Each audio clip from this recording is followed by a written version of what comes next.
Jésus a révélé le côté pourri de la religion avant de mourir. Spinoza dévoile la vérité. Vous pensez connaître Jésus? Vous pensez comprendre le christianisme? Préparez-vous à voir toutes vos certitudes s'effondrer comme un château de cartes. Parce que le Jésus historique n'est pas mort en prêchant l'amour et la paix. Il est mort en dénonçant le plus grand système de contrôle jamais créé par l'humanité, la religion institutionnalisée. Et des siècles plus tard, un philosophe juif excommunié nommé Baruch Spinoza a repris exactement ce flambeau et a révélé précisément ce que les églises ne veulent surtout pas que vous sachiez. Avant d'aller plus loin, si vous aimez les histoires qui inspirent et qui transforment votre vision du monde, n'oubliez pas de vous abonner à la chaîne pour ne manquer aucun moment de cette révélation explosive. Et dites-moi dans les commentaires de quel pays vous regardez cette vidéo et à quelle heure. Êtes-vous en France un dimanche matin, au Québec tard dans la nuit, en Belgique pendant votre pause déjeuner? Je veux savoir où cette vérité voyage à travers le monde francophone. Et si vous regardez sur votre téléphone portable, faites un petit geste qui aide énormément. Appuyez sur ce bouton hyper pour que cette vidéo atteigne plus de personnes qui ont besoin d'entendre ce message. Cela prend 2 secondes, mais cela peut changer la vie de quelqu'un qui cherche la vérité. Maintenant, installez-vous confortablement parce que dans cette vidéo, nous allons plonger dans les secrets les plus explosifs que Jésus a tenté de révéler et que Spinoza prouvait philosophiquement. Après avoir regardé cette vidéo, vous ne verrez jamais plus la religion de la même manière. Jamais. Mais pourquoi cette histoire est-elle si dangereuse? Pourquoi ces vérités ont-elles été enterrées pendant 2000 ans? Pourquoi Jésus a-t-il été crucifié et pourquoi Spinoza a-t-il été maudit et chassé de sa communauté? La réponse est simple et terrifiante, parce que la vérité détruit le pouvoir. Le pouvoir religieux est le plus ancien, le plus enraciné, le plus protégé de tous les pouvoirs humains. Imaginez un instant l'année 30 de notre ère, Jérusalem sous occupation romaine. Le temple de Jérusalem est le centre nerveux non seulement de la vie spirituelle juive, mais aussi de l'économie entière de la région. Des milliers de pèlerins affluent chaque année pour les grandes fêtes comme la Pâque. Et au cœur de ce système se trouve une machine parfaitement huilée d'exploitation spirituelle qui générait des fortunes colossales. Qui contrôlait cette machine? La classe sacerdotale, dirigée par le grand prêtre Caïphe et le Sanhédrin. Ces hommes n'étaient pas de simples guides spirituels.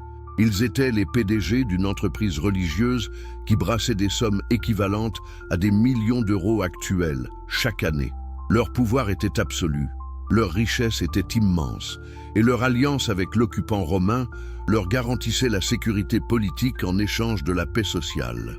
Dans ce contexte explosif arrive un charpentier de Nazareth, un homme sans diplôme rabbinique officiel, un homme sans pédigré sacerdotal, un homme qui ose remettre en question non pas des détails théologiques mineurs, mais les fondations mêmes du système. Cet homme s'appelait Yeshua, que nous connaissons sous le nom de Jésus. Mais que savait Jésus exactement? Quelle vérité avait-il découverte qui était si dangereuse qu'elle nécessitait son élimination physique? Et comment Spinoza, 16 siècles plus tard, a-t-il réussi à prouver philosophiquement ce que Jésus avait pressenti intuitivement? Le temple comme machine d'exploitation.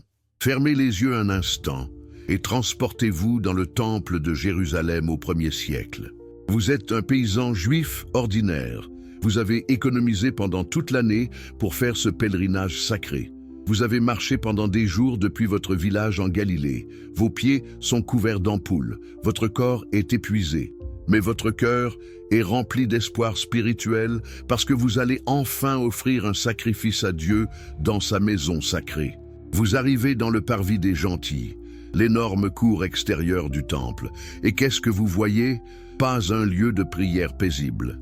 Pas un espace de contemplation spirituelle. Non, vous voyez un marché frénétique. Des centaines de marchands crient pour attirer votre attention. Des changeurs de monnaie manipulent des pièces d'or et d'argent sur leur table.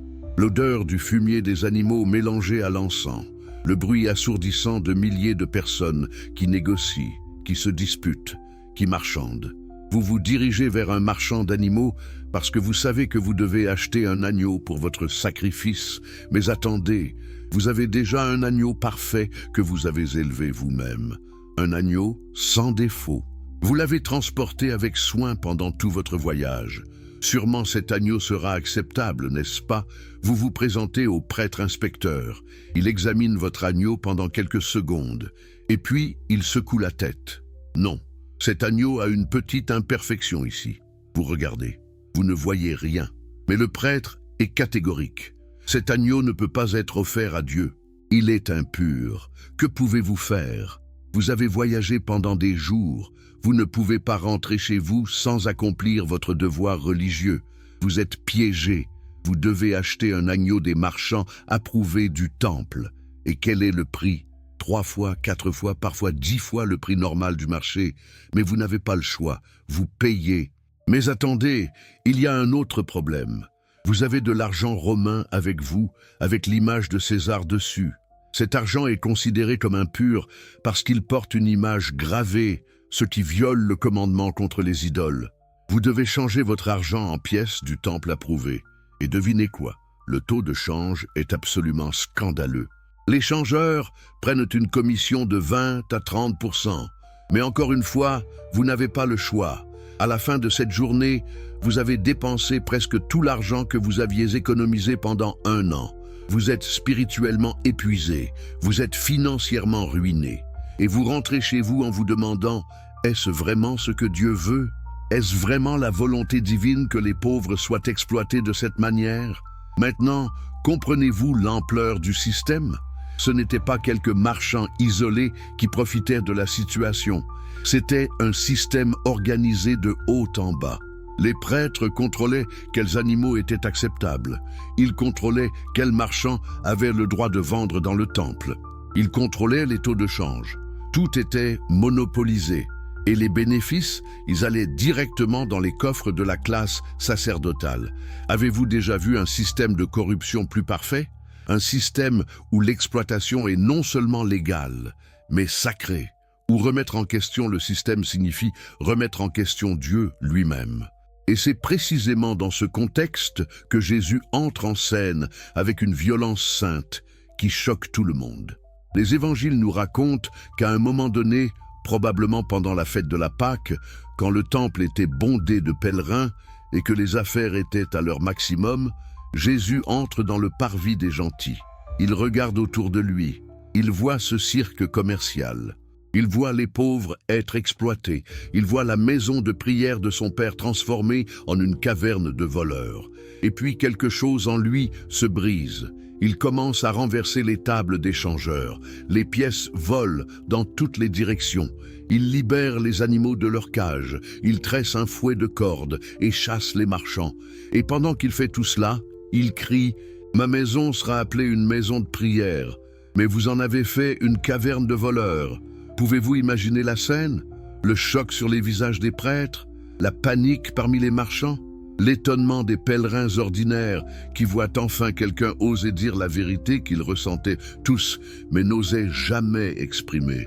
Mais attendez, pourquoi Jésus a-t-il utilisé le terme spécifique « caverne de voleurs » ? Pourquoi pas simplement voleur? Parce qu'une caverne de voleurs dans le langage de l'époque signifiait un repère où les bandits se cachent après avoir commis leur crime. Jésus disait que le temple lui-même était devenu un lieu où les criminels en robe sacerdotale se réfugiaient après avoir exploité le peuple. C'était une accusation explosive.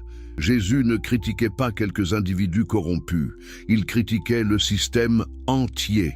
Il disait que l'institution elle-même était pourrie jusqu'à la moelle. Et qui finançait ce système? Qui bénéficiait le plus? La famille du grand prêtre Caïphe. Des historiens comme Flavius Joseph nous racontent que la famille de Caïphe contrôlait non seulement les sacrifices du temple, mais aussi le commerce des animaux, le change de monnaie, et même la production de l'huile sacrée et de l'encens. C'était une dynastie qui avait transformé le sacré en entreprise commerciale. Le grand prêtre Caïphe n'était pas un homme saint qui vivait dans l'austérité et la prière. Il vivait dans un palais somptueux. Il portait des robes tissées d'or. Il dînait avec les élites romaines. Il était plus un politicien et un homme d'affaires qu'un guide spirituel. Et maintenant, ce charpentier de Nazareth venait de saccager son entreprise, devant des milliers de témoins. Pendant la semaine la plus rentable de l'année, c'était une déclaration de guerre. Mais pourquoi Jésus a-t-il fait cela? Savait-il qu'il signait son arrêt de mort? Bien sûr qu'il le savait. Alors pourquoi? Parce que Jésus avait compris quelque chose de fondamental. Le système du temple n'était pas une corruption accidentelle d'une bonne idée originale. Le système était la corruption. L'idée même qu'on avait besoin de sacrifices d'animaux pour apaiser Dieu, qu'on avait besoin d'intermédiaires sacerdotaux pour accéder au divin, qu'on devait payer pour le pardon, tout cela était une invention humaine pour contrôler les masses et accumuler du pouvoir. Pensez-y un instant. Si Dieu est vraiment tout-puissant, omniscient et omnipotent, pourquoi aurait-il besoin du sang d'un agneau? Pourquoi se soucierait-il des rituels compliqués? Pourquoi exigerait-il des paiements? Cela n'a aucun sens rationnel. Mais cela a beaucoup de sens si vous êtes une classe sacerdotale qui veut maintenir son pouvoir et sa richesse. C'est exactement ce que Baruch Spinoza démontrera philosophiquement 16 siècles plus tard dans son œuvre révolutionnaire, le traité théologico-politique. Spinoza écrit en 1670, à une époque où l'Europe est déchirée par des guerres de religion, catholiques contre protestants, protestants contre anabaptistes. Tout le monde tue tout le monde au nom du Dieu d'amour. Et Spinoza regarde tout ce carnage et pose une question simple mais dévastatrice. Comment des religions qui prétendent servir Dieu peuvent-elles créer autant de haine, de violence et d'oppression? Sa réponse est radicale. Parce que ces religions ne servent pas Dieu. Elles servent le pouvoir humain. Dans le traité théologico-politique, Spinoza analyse méthodiquement comment les textes religieux ont été écrits, édités et interprétés au fil des siècles. Il démontre que la plupart des rituels, des lois et des commandements attribués à Dieu ont en fait été inventés par des leaders religieux pour des raisons purement politiques et économiques. Prenez par exemple les lois alimentaires complexes du judaïsme, kasher, non kasher. Ne mélangez pas la viande et le lait, ne mangez pas de porc. Spinoza demande: est-ce que Dieu, le créateur de l'univers infini, se soucie vraiment de ce que vous mettez dans votre estomac? Ou est-ce que ces lois ont été créées pour maintenir une identité tribale distincte et pour donner aux rabbins un contrôle sur chaque aspect de la vie quotidienne? Spinoza ne nie pas que ces lois avaient une utilité historique. Elles ont aidé à préserver l'identité juive pendant l'exil. Mais il insiste sur le fait que ces lois ne sont pas divines, elles sont humaines. Et les confondre avec la volonté de Dieu est une erreur fondamentale qui conduit à la superstition et à l'oppression. Pour Spinoza, la vraie nature de Dieu est radicalement différente de ce que les religions enseignent. Dieu n'est pas un vieillard barbu assis sur un trône dans le ciel qui se préoccupe de rituels humains insignifiants. Dieu est la nature elle-même. Deus sive natura, Dieu ou la nature. Les deux termes sont synonymes. Qu'est-ce que cela signifie concrètement? Cela signifie que Dieu n'est pas séparé de la création.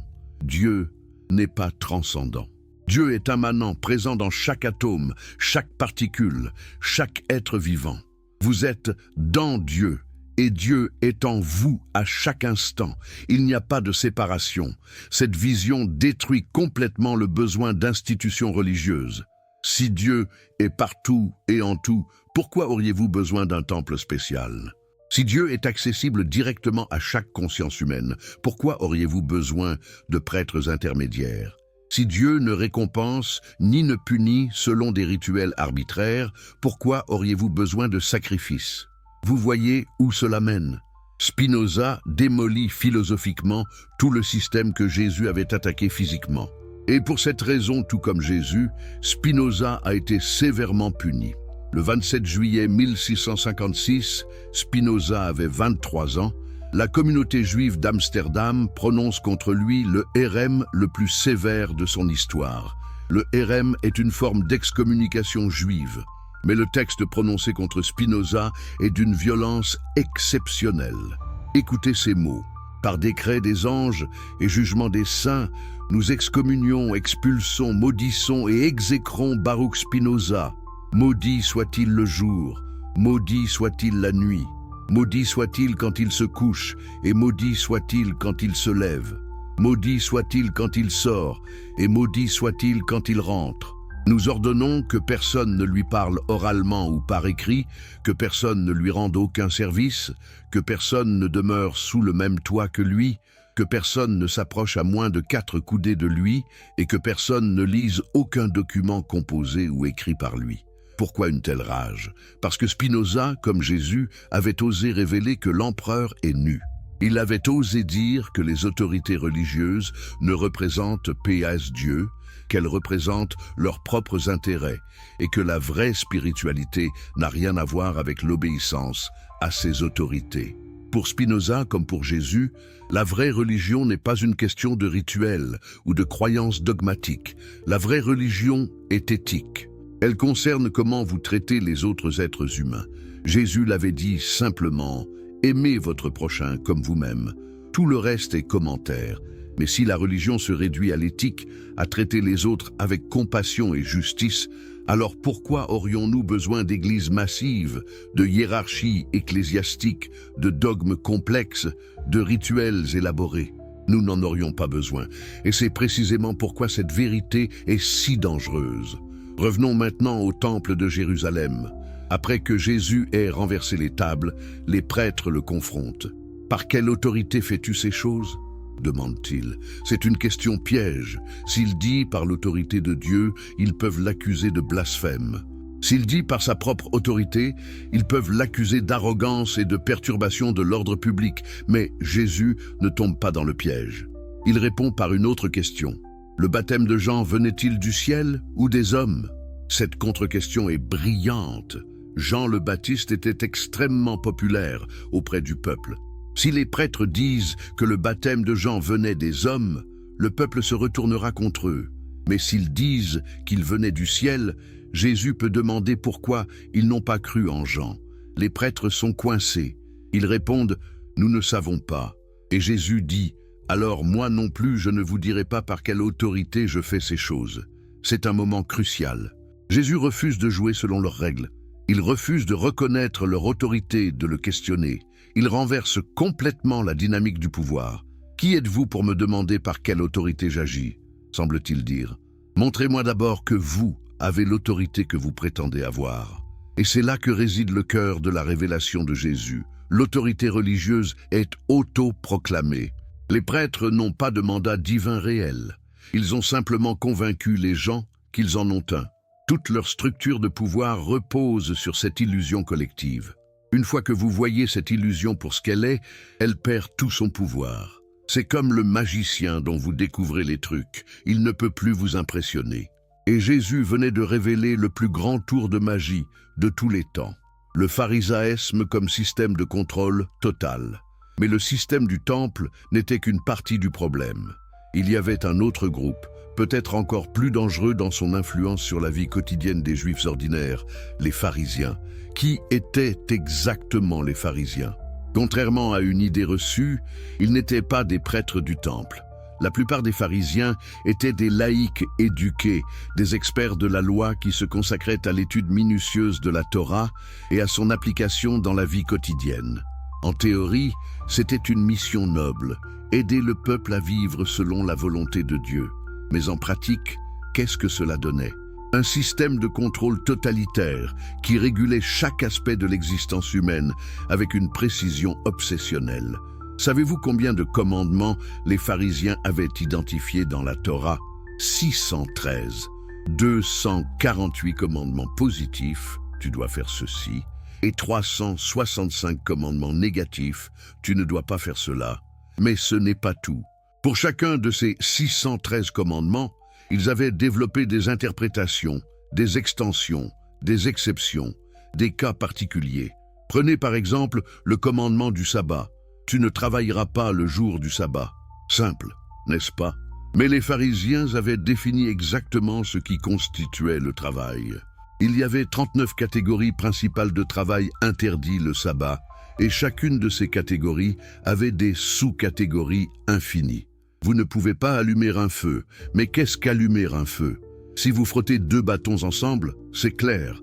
Mais qu'en est-il si vous marchez sur l'herbe et que la friction de vos sandales crée de la chaleur? Techniquement, c'est créer de la chaleur par friction. Est-ce interdit? Vous ne pouvez pas porter de charge. Mais qu'est-ce qu'une charge? Est-ce que porter vos vêtements compte comme une charge?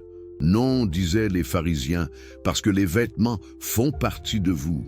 Mais qu'en est-il d'un mouchoir dans votre poche? Ah, là, c'est une charge. Sauf si vous attachez le mouchoir autour de votre bras comme un bracelet. Alors, ce n'est plus une charge, c'est un ornement. Vous ne pouvez pas voyager plus de 2000 coudées, environ 1 kilomètre, depuis votre maison le jour du sabbat. Mais attendez, il y a une astuce. Si vous déposez de la nourriture quelque part avant le sabbat, cet endroit devient techniquement votre deuxième résidence, et vous pouvez marcher 2000 coudées supplémentaires depuis là. Voyez-vous ce qui se passe? Un commandement simple et sensé, reposez-vous un jour par semaine, était devenu un labyrinthe de règles byzantines qui nécessitait une expertise rabbinique constante pour naviguer. Et ce n'était que pour le sabbat. Imaginez la même chose pour la nourriture, pour les relations sexuelles, pour les affaires, pour les vœux, pour la pureté rituelle. Chaque aspect de votre vie était réglementé en détails microscopiques. Mais pourquoi? Pourquoi créer un système si complexe? La réponse officielle était pour s'assurer que vous ne violiez jamais accidentellement un commandement de Dieu. Construire une clôture autour de la Torah, comme il disait. Si le vrai commandement dit de ne pas travailler le sabbat, nous créons des règles encore plus strictes pour que même si vous violez nos règles supplémentaires, vous n'atteindrez jamais la violation du commandement réel. Cela semble pieux, n'est-ce pas? Mais réfléchissez aux conséquences réelles. Si vous créez un système si complexe que personne ne peut le comprendre sans des années d'études rabbiniques, qu'avez-vous fait? Vous avez créé une classe d'experts indispensable. Vous vous êtes rendu nécessaire. Le juif ordinaire, l'agriculteur, le pêcheur, le charpentier ne pouvait pas espérer comprendre toutes ces règles par lui-même. Il devait constamment consulter les pharisiens. Ai-je le droit de faire ceci? Cette nourriture est-elle permise dans ces circonstances? Puis-je soigner mon enfant malade le sabbat ou dois-je attendre jusqu'à demain? Et qui décidait des réponses? Les pharisiens.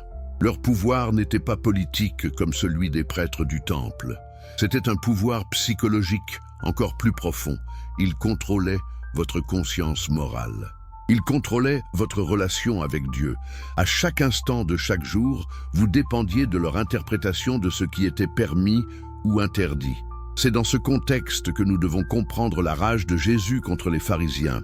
Écoutez comment il les décrit dans l'évangile de Matthieu, chapitre 23, dans ce qui est probablement le discours le plus violent qu'il ait jamais prononcé. « Malheur à vous, scribes et pharisiens hypocrites, parce que vous fermez aux hommes le royaume des cieux. Vous n'y entrez pas vous-même, et vous n'y laissez pas entrer ceux qui veulent entrer. » Que signifie fermer le royaume des cieux? Cela signifie placer des obstacles entre les gens et leurs relations directes avec Dieu. Cela signifie transformer la spiritualité en un parcours d'obstacles légal si compliqué que les gens abandonnent ou deviennent dépendants des experts. Jésus continue. « Malheur à vous, scribes et pharisiens hypocrites, parce que vous dévorez les maisons des veuves, tout en faisant de longues prières pour l'apparence. Voilà l'hypocrisie révélée. Les pharisiens se présentaient comme les hommes les plus pieux, les plus saints. Ils priaient longuement en public. Ils portaient des phylactères extra larges, petites boîtes contenant des versets de la Torah attachés à leur front et à leurs bras. Ils élargissaient les franges de leurs vêtements pour montrer leur dévotion. Mais pendant ce temps, ils exploitaient les plus vulnérables de la société. Comment dévoraient-ils les maisons des veuves? Probablement en leur vendant des rituels et des services religieux coûteux, en leur faisant croire qu'elles devaient payer pour le salut de leur mari décédé. Les veuves, déjà dans une position économiquement précaire, étaient des cibles faciles pour l'exploitation spirituelle. Jésus continue son réquisitoire. « Malheur à vous, guides aveugles. Vous dites, si quelqu'un jure par le temple, ce n'est rien. Mais si quelqu'un jure par l'or du temple, il est lié par son serment. Ici, Jésus expose leur casuistique ridicule. Il créait des distinctions artificielles entre différents types de serments. Jurer par le temple n'était pas contraignant, mais jurer par l'or du temple l'était. Pourquoi? Parce que cela servait leurs intérêts. L'or pouvait être saisi, le temple ne pouvait pas l'être. Insensé et aveugle, dit Jésus, lequel est le plus grand, l'or ou le temple qui sanctifie l'or? C'est une critique dévastatrice de leur logique inversée. Ils valorisaient la richesse matérielle plus que le sacré. Ils avaient perdu de vue complètement l'esprit de la loi dans leur obsession pour la lettre. Et puis vient peut-être l'insulte la plus célèbre. Malheur à vous, scribes et pharisiens hypocrites. Parce que vous êtes semblables à des sépulcres blanchis, qui paraissent beaux au dehors, mais qui, au dedans, sont pleins d'ossements de mort et de toute espèce d'impureté, des tombes blanchies. À l'époque, on peignait les tombes en blanc pour que les gens les voient de loin et ne s'en approchent pas accidentellement, ce qui les rendrait rituellement impurs. Jésus dit que les pharisiens sont exactement comme ça, beaux et pieux en apparence, mais remplis de mort et de corruption à l'intérieur. Serpents, race de vipères, comment échapperez-vous au jugement de la géhenne? Comprenez-vous la force de ces mots? Jésus, qui prêchait l'amour des ennemis, qui disait de tendre l'autre joue, qui pardonnait aux prostituées et aux collecteurs d'impôts, réserve ces mots les plus durs pour les leaders religieux. Pourquoi? Parce qu'ils voyaient que leur système n'était pas une mauvaise application des bonnes idées.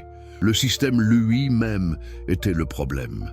L'idée même qu'on avait besoin d'intermédiaires experts pour accéder à Dieu était fondamentalement corrompue.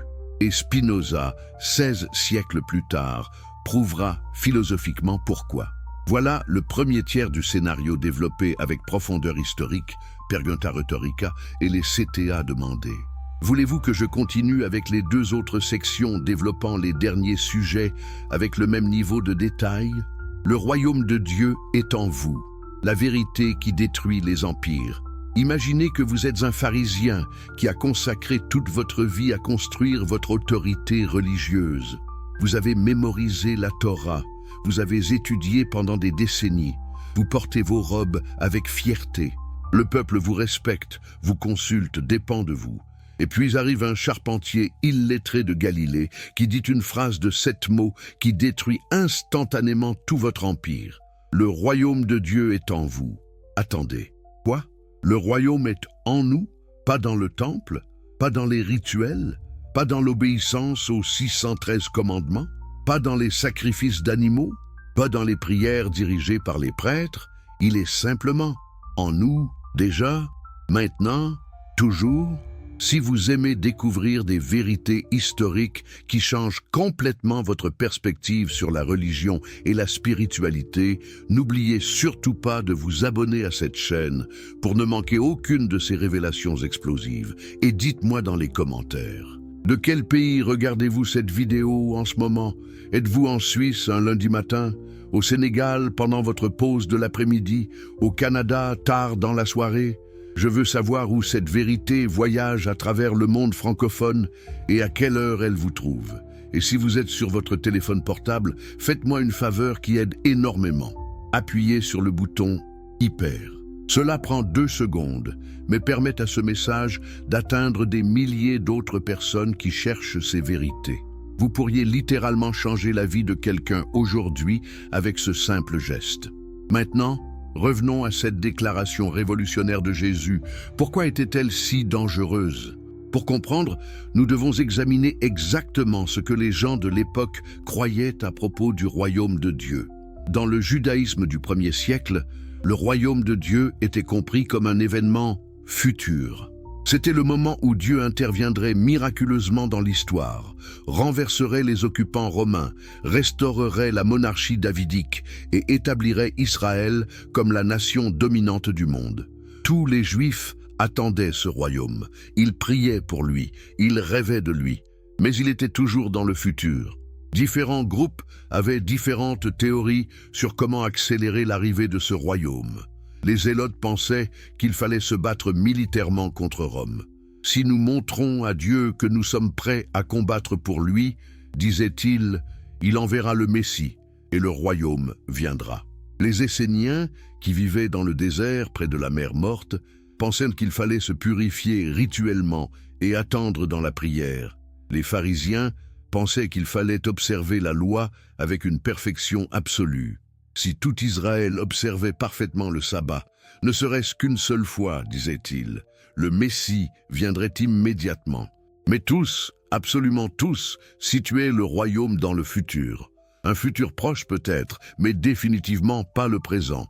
Et puis Jésus arrive et dit « Vous vous trompez tous. Le royaume n'est pas dans le futur. Il est déjà ici. Il est en vous, en ce moment même. Il l'a toujours été et il le sera toujours. » Dans l'évangile de Luc, chapitre 17, les pharisiens demandent à Jésus « Quand le royaume de Dieu viendra-t-il » C'est une question piège. S'il donne une date précise et que rien ne se passe, ils pourront le discréditer. Mais Jésus ne tombe pas dans le piège. Il répond, « Le royaume de Dieu ne vient pas de manière à frapper les regards. On ne dira point, il est ici ou il est là, car voici, le royaume de Dieu est au milieu de vous. » Ou selon d'autres traductions plus précises du grec original, le royaume de Dieu est en vous, à l'intérieur de vous. Comprenez-vous les implications explosives de cette affirmation? Si le royaume de Dieu est déjà en vous, alors vous n'avez pas besoin d'attendre un événement futur. Vous n'avez pas besoin de rituels pour y accéder. Vous n'avez pas besoin de prêtres pour vous y conduire. Vous n'avez pas besoin de payer pour y entrer. Vous n'avez pas besoin de gagner le droit d'y être à travers l'obéissance à des lois. Vous êtes déjà là. Vous y avez toujours été. Mais qu'est-ce que cela signifie concrètement? Qu'est-ce que ce royaume intérieur? Ce n'est pas un lieu physique, évidemment. C'est un état de conscience. C'est la réalisation de votre connexion directe avec le divin.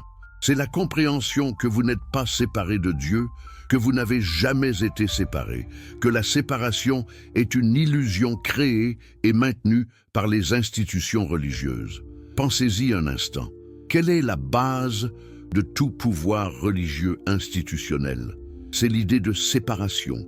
Vous êtes ici, Dieu est là-haut. Vous êtes pécheur, Dieu est saint. Vous êtes impur, Dieu est pur. Et donc vous avez besoin de quelqu'un pour combler ce fossé. Vous avez besoin d'un prêtre pour faire des sacrifices en votre nom. Vous avez besoin d'un rabbi pour interpréter la volonté de Dieu. Vous avez besoin d'une institution pour gérer votre relation avec le divin. Mais si Jésus a raison, si le royaume est en vous, alors toute cette structure s'effondre comme un château de cartes. Il n'y a pas de fossé à combler, il n'y a pas de séparation à guérir. Vous êtes déjà connecté, vous l'avez toujours été. C'est comme si vous aviez passé toute votre vie à chercher vos lunettes alors qu'elles étaient sur votre nez tout le temps. Et puis quelqu'un vous dit « Hé, tes lunettes sont sur ton nez ». Et soudain vous réalisez à quel point toute votre quête était absurde. Les institutions religieuses sont les gens qui vous ont convaincu que vos lunettes étaient le perdu et qui vous ont vendu des services de recherche de lunettes pendant des années. Et maintenant, Jésus dit « Arrêtez de chercher, regardez, elles sont juste là. » Mais attendez, il y a plus. Jésus ne dit pas seulement que le royaume est en vous individuellement. Il dit aussi qu'il est au milieu de vous, entre vous, dans vos relations. Le royaume de Dieu se manifeste quand les êtres humains se traitent mutuellement avec amour, justice et compassion.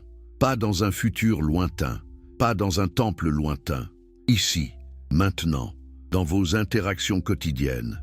Dans l'évangile de Matthieu, Jésus dit « Là où 2 ou 3 sont assemblés en mon nom, je suis au milieu d'eux. » Pas dans le temple de Jérusalem avec tous ses rituels élaborés. Pas dans une synagogue officielle dirigée par des rabbins autorisés. Juste 2 ou 3 personnes, n'importe où, qui se rassemblent dans l'esprit de l'amour et de la vérité. C'est suffisant. C'est tout ce dont vous avez besoin. Voyez-vous à quel point cela est radical? Jésus démocratise complètement l'accès au divin. Il enlève le monopole aux institutions.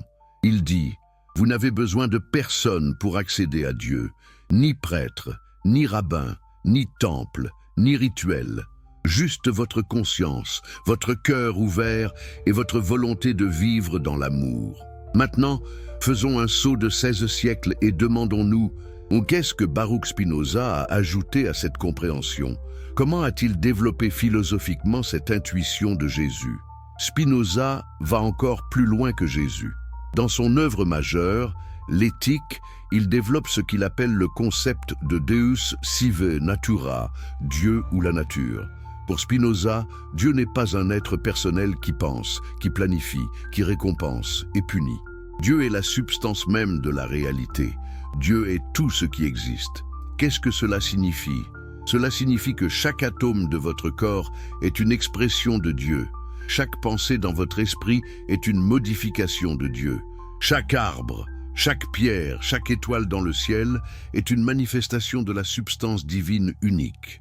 Il n'y a qu'une seule substance dans l'univers, dit Spinoza, et cette substance est Dieu. Tout le reste, vous, moi, les arbres, les montagnes, les océans, sont des modes ou des modifications de cette substance unique. Nous sommes comme des vagues dans l'océan de Dieu. Chaque vague semble séparée, semble avoir sa propre identité, mais en réalité, chaque vague est simplement l'océan s'exprimant temporairement sous une forme particulière. Comprenez-vous les implications radicales de cette vision? Si vous êtes littéralement une expression de Dieu, alors comment pourriez-vous être séparé de Dieu? C'est impossible. C'est une contradiction logique. Vous êtes en Dieu comme une vague est dans l'océan. Vous êtes de Dieu comme une vague est de l'océan. Il n'y a aucune distance, aucun fossé, aucune séparation. Pour Spinoza, l'idée que Dieu est transcendant, séparé de la création, assis quelque part dans le ciel, est non seulement fausse mais dangereuse. Pourquoi dangereuse? Parce que cette idée crée la possibilité de l'exploitation religieuse. Si Dieu est là-haut et vous êtes ici-bas, alors vous avez besoin de quelqu'un pour faire le pont. Vous avez besoin d'institutions religieuses. Mais si Dieu est la nature elle-même, si Dieu est immanent dans tout ce qui existe, alors il n'y a pas de pont nécessaire. Vous êtes déjà connecté. Vous l'avez toujours été. La seule chose qui vous sépare de cette réalisation, c'est votre propre ignorance, cultivée et maintenue par des institutions qui bénéficient de votre ignorance. Spinoza écrit « La plupart des gens, lorsqu'ils pensent être le plus libres, sont en fait le plus esclaves. Ils croient agir par libre arbitre alors qu'ils sont déterminés par des causes qu'ils ne comprennent pas. Et la plus grande de ces causes incomprises est la superstition religieuse. Qu'est-ce que la superstition religieuse selon Spinoza? C'est croire que Dieu intervient miraculeusement dans le monde pour récompenser les bons et punir les méchants selon des critères arbitraires établis par des textes religieux. C'est croire qu'en accomplissant certains rituels, vous pouvez influencer Dieu pour obtenir des faveurs. C'est croire que vous êtes séparé de Dieu et que vous devez gagner votre chemin vers lui. Tout cela, dit Spinoza, est basé sur l'ignorance de la vraie nature de Dieu. Dieu ne récompense ni ne punit. Dieu n'intervient pas. Dieu n'a pas de préférence. Dieu est simplement. Et vous êtes une partie de cet être divin, soumis aux mêmes lois naturelles que tout le reste de la création. Mais alors, demanderez-vous, quelle est la différence entre le bien et le mal? Si Dieu ne récompense ni ne punit, pourquoi devrais-je être bon? C'est précisément la question que les contemporains de Spinoza lui posaient, horrifiés par ses idées. La réponse de Spinoza est brillante. Vous devriez être bon non pas par peur de la punition divine, mais parce que la bonté est dans votre propre intérêt bien compris. Quand vous comprenez vraiment que vous êtes interconnecté avec tous les autres êtres, quand vous réalisez que blesser un autre, c'est vous blesser vous-même, alors la moralité devient naturelle, pas imposée. Pour Spinoza, la vraie vertu vient de la compréhension, pas de l'obéissance. Un homme qui s'abstient de tuer par peur de l'enfer n'est pas vertueux, il est simplement prudent. Mais un homme qui s'abstient de tuer parce qu'il comprend l'interconnexion de tous les êtres, parce qu'il voit que tuer un autre, c'est se mutiler soi-même, celui-là est véritablement vertueux. Voyez-vous comment cela ramène à la déclaration de Jésus? Le royaume de Dieu est en vous. Cela signifie que la source de la moralité est en vous, dans votre compréhension, dans votre conscience, pas dans des commandements externes imposés par des autorités religieuses. Jésus le dit explicitement dans le Sermon sur la montagne. Il cite les commandements de l'Ancien Testament. Tu ne tueras point, tu ne commettras pas d'adultère, tu ne feras pas de faux témoignages. Mais ensuite il dit « Mais moi je vous dis », et il donne des commandements qui vont au-delà de la lettre de la loi pour toucher l'esprit, l'intention interne. Ne tuez pas, dit la loi. Mais moi je vous dis, dit Jésus, ne soyez même pas en colère contre votre frère. Ne commettez pas l'adultère, dit la loi. Mais moi je vous dis, ne regardez même pas une femme avec convoitise dans votre cœur. Qu'est-ce que Jésus fait ici? Il intériorise la moralité. Il la déplace de l'action externe vers l'état interne. Pourquoi? Parce qu'il comprend que la vraie transformation doit venir de l'intérieur. Vous pouvez obéir à toutes les lois externes par peur ou par désir de récompense. Mais si votre cœur n'est pas transformé, vous n'êtes qu'un hypocrite, un tombeau blanchi comme il appelait les pharisiens. Le royaume de Dieu est en vous. C'est là que la transformation doit commencer. C'est là que la vraie spiritualité se trouve. Pas dans les temples externes, pas dans les rituels externes, pas dans l'obéissance externe, mais dans la transformation interne de la conscience. Et maintenant, nous arrivons à la question cruciale. Si c'est vrai, si le royaume est vraiment en nous, pourquoi les églises et les institutions religieuses ne l'enseignent-elles pas? Pourquoi continuent-elles à insister sur les rituels, les sacrements, l'autorité cléricale, l'obéissance aux dogmes? La réponse est évidente, n'est-ce pas? Parce que si elles enseignaient la vérité, elles n'auraient plus de raison d'exister. Leur pouvoir, leur richesse, leur influence sociale, tout cela dépend du maintien de l'illusion que vous avez besoin d'elle pour accéder à Dieu. Pensez-y. Si chaque chrétien réalisait vraiment que le royaume de Dieu est en lui, qu'il a un accès direct au divin, qu'il n'a besoin ni de prêtre, ni de sacrement, ni d'église pour être connecté à Dieu, que se passerait-il? Les églises se videraient, les dons cesseraient, le pouvoir clérical s'évaporerait.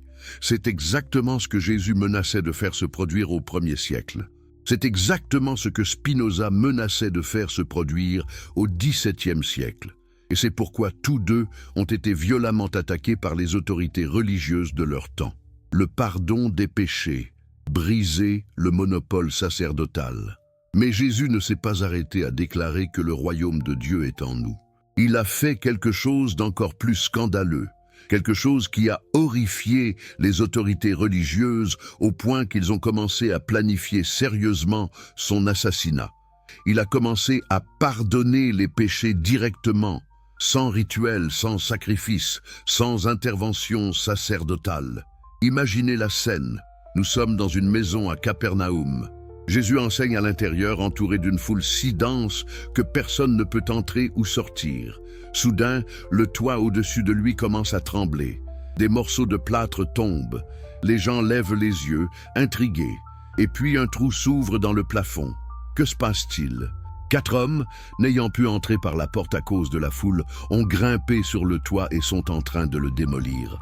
Ils descendent lentement un lit de corde sur lequel est couché un homme paralysé, leur ami. Ils sont tellement désespérés de le faire voir par Jésus qu'ils ont littéralement détruit le toit de quelqu'un d'autre.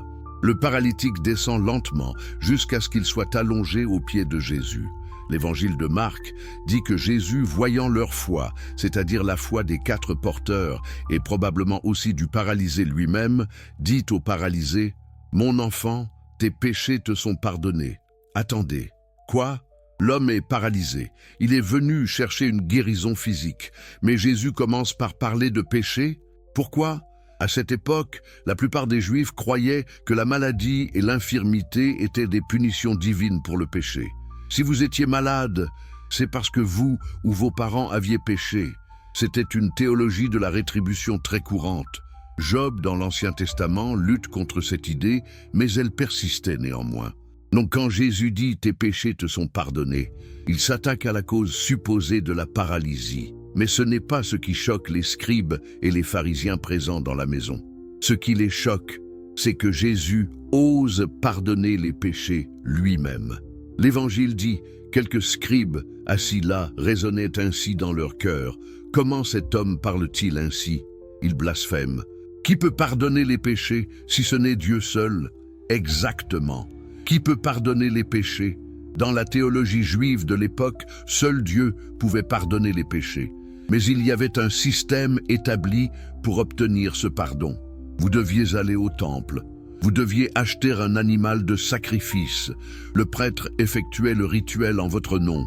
Le sang de l'animal était versé sur l'autel. Et à travers ce processus complexe et coûteux, médié par la classe sacerdotale, vos péchés pouvaient être expiés. Notez bien, vous ne pouviez pas simplement demander pardon directement à Dieu et l'obtenir. Vous deviez passer par le système, vous deviez payer, vous deviez obéir aux règles. Et surtout, vous deviez reconnaître l'autorité des prêtres comme intermédiaire nécessaire entre vous et Dieu. Et voilà que Jésus, sans aucune autorité sacerdotale officielle, sans aucun rituel, sans aucun sacrifice, sans même demander de paiement, dit simplement « Tes péchés te sont pardonnés », comme ça, gratuitement, directement. Comprenez-vous pourquoi c'était du blasphème aux yeux des scribes? Ce n'était pas seulement une revendication théologique audacieuse, c'était une attaque directe contre leur système de pouvoir et de profit. Jésus donnait gratuitement ce qu'ils vendaient à prix fort. Il court-circuitait complètement leur monopole sur le pardon divin. Mais Jésus ne s'arrête pas là. Il connaît leurs pensées. Il leur dit « Pourquoi avez-vous de telles pensées dans vos cœurs ?» Qu'est-ce qui est le plus facile? De dire au paralytique « Tes péchés sont pardonnés » ou de dire « Lève-toi, prends ton lit et marche ». C'est une question brillante. N'importe qui peut dire « Tes péchés sont pardonnés » parce que c'est invisible, invérifiable. Mais dire « Lève-toi et marche », c'est vérifiable immédiatement. Si la personne ne se lève pas, vous êtes exposé comme un charlatan. Jésus continue.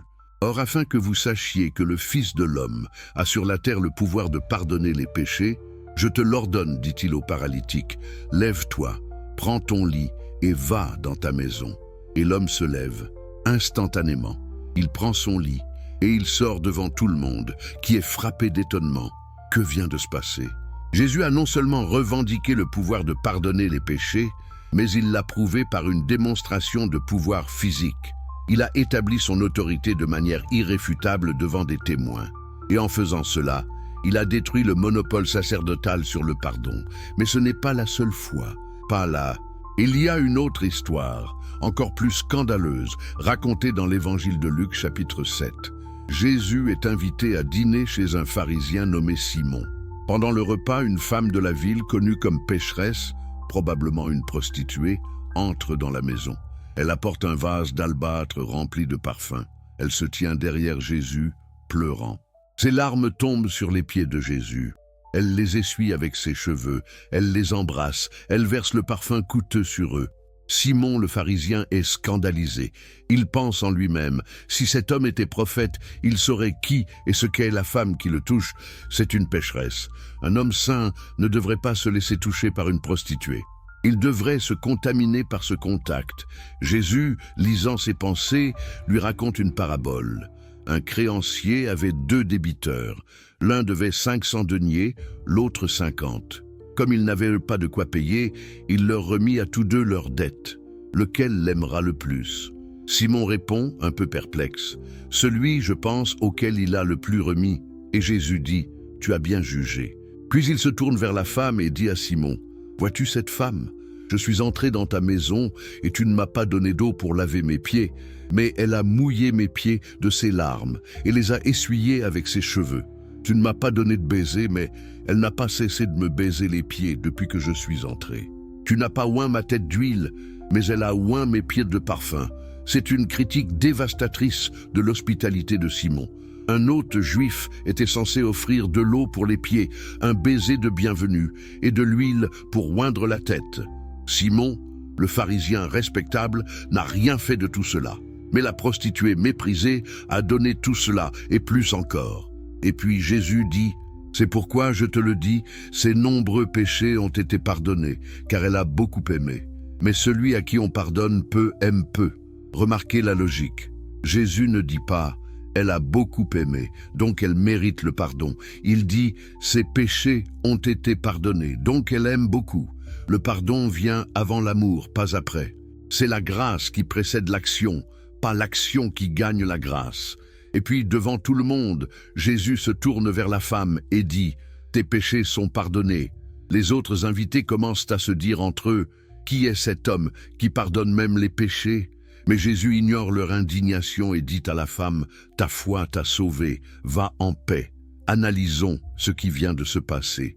Une prostituée, considérée comme une des personnes les plus impures dans la société juive, reçoit le pardon de ses péchés directement de Jésus, sans sacrifice au temple, sans médiation sacerdotale, sans paiement, sans même une demande explicite de pardon de sa part. Jésus voit son cœur repentant exprimé dans ses larmes et son amour, et il pardonne. C'est une révolution théologique complète. Jésus dit essentiellement, vous n'avez pas besoin du temple, vous n'avez pas besoin des prêtres, vous n'avez pas besoin de rituels coûteux, vous n'avez besoin que d'un cœur repentant et d'une foi authentique. Et le pardon est instantané, gratuit, direct. Mais attendez, allons encore plus loin. Dans l'évangile de Matthieu, Jésus enseigne ses disciples à prier. Et dans ce qui deviendra connu comme le « Notre Père », il inclut cette phrase « Pardonne-nous nos offenses, comme nous pardonnons à ceux qui nous ont offensés ». Saisissez-vous la radicalité de cette phrase. Jésus dit que vous devez pardonner aux autres, pas un prêtre, pas après un rituel, vous, directement. Et il établit même une proportionnalité. Dieu vous pardonnera dans la mesure où vous pardonnez aux autres. Jésus explicite cela juste après avoir enseigné le Notre Père. Si vous pardonnez aux hommes leurs offenses, votre Père céleste vous pardonnera aussi. Mais si vous ne pardonnez pas aux hommes, votre Père ne vous pardonnera pas non plus vos offenses. Attendez, quoi? Donc le pardon de Dieu est conditionnel à mon pardon des autres? Je n'ai pas besoin d'aller au temple? Je n'ai pas besoin d'un sacrifice? Je dois juste pardonner aux autres? Exactement. Jésus démocratise complètement le pardon. Il l'enlève des mains de la classe sacerdotale et le place dans les relations humaines ordinaires. Le pardon devient une pratique horizontale entre êtres humains, pas un rituel vertical médié par des institutions. Pierre vient à Jésus et lui demande « Seigneur, combien de fois pardonnerai-je à mon frère lorsqu'il péchera contre moi ?» Jusqu'à 7 fois, Pierre pense être généreux. Les rabbins de l'époque enseignaient qu'on devait pardonner 3 fois. Pierre double cela et ajoute un pour être vraiment magnanime. Mais Jésus répond « Je ne te dis pas jusqu'à 7 fois, mais jusqu'à 70 fois 7 fois. » En d'autres termes, infiniment. Pardonnez toujours. Pardonnez sans compter, pardonnez sans limite. Et puis il raconte la parabole du serviteur impitoyable. Un homme devait une somme énorme à son roi, 10 000 talents. Ce qui équivalait à des millions de dollars actuels, une dette impossible à rembourser. Le roi, pris de compassion, lui remet toute la dette. Mais ensuite, ce même homme sort et trouve un de ses compagnons qui lui doit 100 deniers, une somme minuscule, et il l'étrangle en disant « Paie ce que tu me dois ». Et quand l'homme ne peut pas payer, il le jette en prison. Le roi apprend cela et rappelle le serviteur. « Serviteur méchant, lui dit-il, je t'avais remis toute cette dette parce que tu m'en avais supplié. Ne devais-tu pas aussi avoir pitié de ton compagnon comme j'ai eu pitié de toi ?» Et dans sa colère, le roi le livre au bourreau jusqu'à ce qu'il ait payé tout ce qu'il devait.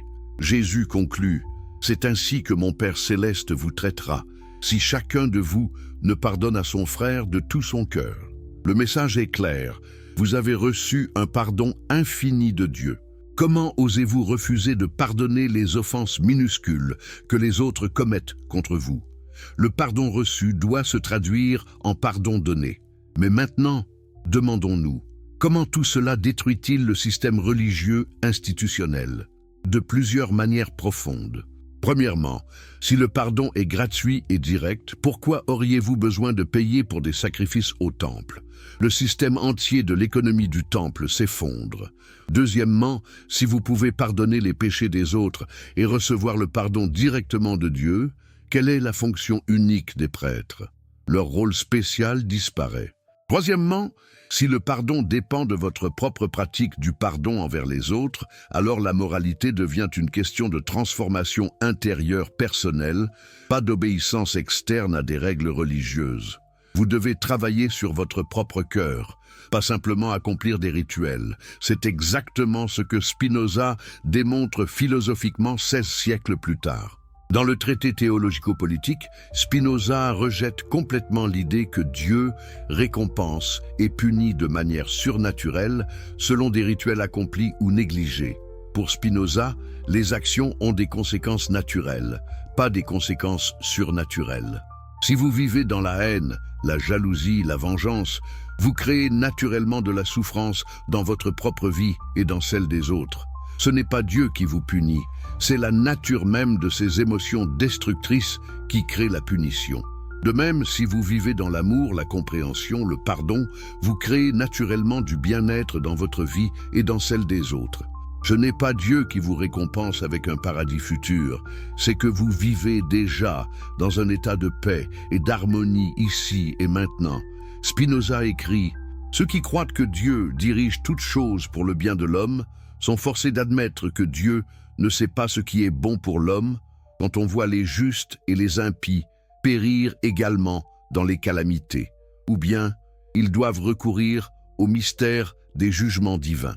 En d'autres termes, si vous croyez que Dieu intervient miraculeusement pour récompenser les bons et punir les méchants, vous êtes confronté à un problème évident. L'observation de la réalité montre que ce n'est pas vrai. Les bons souffrent et les méchants prospèrent tout le temps. Alors soit Dieu est injuste ou incompétent, soit ses jugements sont si mystérieux qu'ils sont incompréhensibles. Dans les deux cas, cela ne vous aide pas. Spinoza propose une solution radicalement différente. Arrêtez de penser à Dieu comme un juge qui récompense et punit. Comprenez plutôt que vous vivez dans un univers de causes et d'effets naturels. Vos actions ont des conséquences, pas parce que Dieu intervient magiquement, mais parce que c'est la nature des choses. Le péché n'est donc pas une offense contre Dieu qui nécessite expiation. Le péché est simplement une action basée sur une compréhension inadéquate de la réalité qui conduit naturellement à la souffrance. Et le pardon n'est pas un acte magique par lequel Dieu efface votre ardoise. Le pardon est la compréhension que l'action pécheresse venait de l'ignorance et le choix de ne plus répéter cette erreur maintenant que vous comprenez mieux. Voyez-vous comment cela libère complètement des systèmes religieux de contrôle? Vous n'avez plus besoin d'un prêtre pour intercéder. Vous n'avez plus besoin de rituels pour apaiser. Vous avez simplement besoin de comprendre et de changer. C'est exactement ce que Jésus enseignait quand il disait que le royaume de Dieu est en vous et que vous pouviez pardonner directement. La transformation doit venir de l'intérieur, de votre propre compréhension et de votre propre cœur, pas de rituels externes imposés par des institutions. Mais alors pourquoi les églises continuent-elles à enseigner le contraire? Pourquoi insistent-elles sur les sacrements de confession, sur l'autorité du prêtre pour absoudre les péchés, sur la nécessité de l'Église pour le salut? Encore une fois, la réponse est évidente. Parce que si elles enseignaient la vérité de Jésus et de Spinoza, elles n'auraient plus aucun pouvoir. Leur autorité s'évaporerait. Les gens n'auraient plus besoin d'elles. Le système de confession catholique en est l'exemple parfait. Vous devez confesser vos péchés à un prêtre. Le prêtre, agissant in persona Christi, dans la personne du Christ, prononce l'absolution. Sans cette absolution sacerdotale, vos péchés ne sont pas pardonnés et vous risquez la damnation éternelle. Voyez-vous le pouvoir incroyable que cela donne aux prêtres? Ils contrôlent littéralement votre destin éternel. Et de plus, pendant la confession, vous leur révélez vos secrets les plus intimes, vos pensées les plus inavouables. C'est un système de contrôle psychologique presque parfait. Mais Jésus n'a jamais enseigné cela. Jésus a enseigné exactement le contraire. Confessez vos péchés les uns aux autres, pas à une classe sacerdotale spéciale. Pardonnez-vous mutuellement. Vivez dans l'amour et la compassion, c'est tout ce dont vous avez besoin. Mais Jésus ne s'arrête pas à démocratiser l'accès à Dieu et le pardon des péchés. Il va encore plus loin et prononce ce qui est peut-être le commandement le plus radical, le plus impossible, le plus ignoré de tout son enseignement. Aimez vos ennemis. Dans le sermon sur la montagne, Jésus dit « Vous avez appris qu'il a été dit, tu aimeras ton prochain et tu haïras ton ennemi. Mais moi, je vous dis, aimez vos ennemis, bénissez ceux qui vous maudissent, faites du bien à ceux qui vous haïssent et priez pour ceux qui vous maltraitent et qui vous persécutent. » Attendez un instant. Arrêtons-nous là et réalisons à quel point c'est absurde. Aimer mes ennemis, les gens qui veulent me détruire, les gens qui me haïssent, les gens qui travaillent activement contre mon bien-être, je dois les aimer, oui, dit Jésus, et il explique pourquoi. Afin que vous soyez fils de votre Père qui est dans les cieux, car il fait lever son soleil sur les méchants et sur les bons, et il fait pleuvoir sur les justes et sur les injustes. Vous voyez l'argument? Dieu, la nature, traite tout le monde également. Le soleil brille sur les bons comme sur les méchants. La pluie tombe sur les justes comme sur les injustes. Dieu ne fait pas de discrimination. Et si vous voulez être comme Dieu, si vous voulez incarner la nature divine, vous devez faire pareil. Jésus continue. Si vous aimez ceux qui vous aiment, quelle récompense méritez-vous? Les publicains aussi n'agissent-ils pas de même? Et si vous saluez seulement vos frères, que faites-vous d'extraordinaire? Les païens aussi n'agissent-ils pas de même? C'est brutal. Jésus dit essentiellement, n'importe qui peut aimer ceux qui l'aiment. Les collecteurs d'impôts corrompus le font. Les païens idolâtres le font. Il n'y a rien de spécial là-dedans.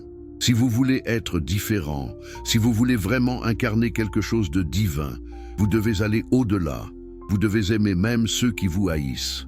Mais pourquoi? Pourquoi Jésus demande-t-il quelque chose d'aussi impossible?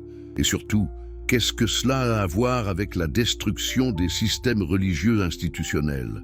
Tout, absolument tout. Parce que les religions institutionnelles dépendent de la division. Elles nécessitent des ennemis. Elles doivent créer un nous contre eux pour justifier leur existence. Regardez l'histoire de n'importe quelle religion organisée. Que voyez-vous? Division, conflit, guerre. Chrétiens contre juifs, chrétiens contre musulmans, musulmans contre hindous, catholiques contre protestants, sunnites contre chiites. Encore et encore, la même pattern se répète. Pourquoi? Parce qu'une religion a besoin de définir qui est dedans et qui est dehors, qui est sauvé et qui est damné, qui détient la vérité et qui est dans l'erreur. Cette division crée l'identité, crée la loyauté, crée la volonté de sacrifier et de combattre pour la religion. Pensez aux croisades. Comment les papes ont-ils convaincu des milliers d'Européens de marcher pendant des mois vers Jérusalem pour tuer des gens qu'ils n'avaient jamais rencontrés? En créant une distinction claire, les chrétiens sont les bons, les musulmans sont les méchants. Dieu est de notre côté. Tuer pour la foi vous garantit une place au paradis. Pensez à l'Inquisition espagnole. Comment l'Église a-t-elle justifié la torture et le meurtre de milliers de personnes? En créant une catégorie hérétique qui devait être éliminée pour protéger la pureté de la foi. Pensez aux guerres de religion en Europe au XVIe et XVIIe siècle. Catholiques et protestants s'entretuant pendant des décennies. La guerre de 30 ans à elle seule a tué environ un tiers de la population de l'Allemagne. Comment était-ce possible? Parce que chaque côté était convaincu que l'autre était l'ennemi de Dieu. Et maintenant, imaginez ce qui se passerait si les chrétiens prenaient réellement au sérieux le commandement de Jésus d'aimer leurs ennemis. Pourraient-ils lancer des croisades? Non. Comment pouvez-vous massacrer des gens que vous êtes censés aimer? Pourraient-ils brûler des hérétiques? Non. Comment pouvez-vous torturer des gens que vous êtes censés bénir? Pourraient-ils faire des guerres de religion? Non. Comment pouvez-vous combattre des gens pour lesquels vous êtes censés prier? Vous voyez, le commandement d'aimer les ennemis, s'il était réellement suivi, détruirait la capacité des religions à mobiliser les gens pour le conflit. Il détruirait leur pouvoir de créer la cohésion tribale à travers l'opposition à un ennemi externe. Et c'est précisément pourquoi ce commandement est le plus ignoré de tous les enseignements de Jésus. Les églises le mentionnent, bien sûr. Elles ne peuvent pas l'effacer complètement puisqu'il est là dans les évangiles. Mais elles le spiritualisent, elles l'abstraisent, elles le rendent si idéalisé qu'il devient pratiquement sans signification concrète.